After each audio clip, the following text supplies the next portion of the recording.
A few years ago, I was working for a fantastic organization with a management philosophy that should be emulated across corporate America. One of the things that I liked so much was this notion that problems would not be solved by the smart elite sitting somewhere at the top in an ivory tower, but the leaders who were entrenched in the businesses, the people who were fighting the battles on the ground.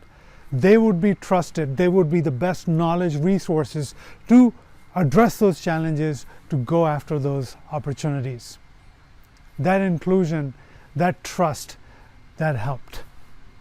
Unfortunately, and quite ironically, in that same organization, certain things were not done in an inclusionary fashion.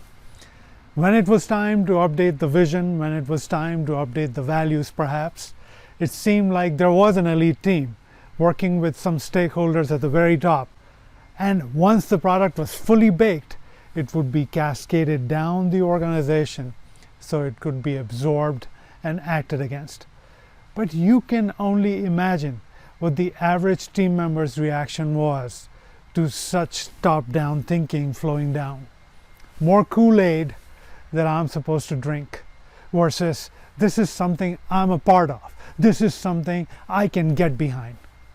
Inclusion from the very start is the key in these situations, and even if thousands of team members cannot be brought along when it's time to develop the strategy, develop the vision, to update the values perhaps, it is important to create forums where broad team members' voices can be heard. Just by providing that opportunity, even if the team member decides to not exercise or not take that opportunity, there will be such a better sense of ownership, and when the fully baked product is finally presented to them, they would feel that sense of ownership. Inclusion matters. How we communicate things out matters.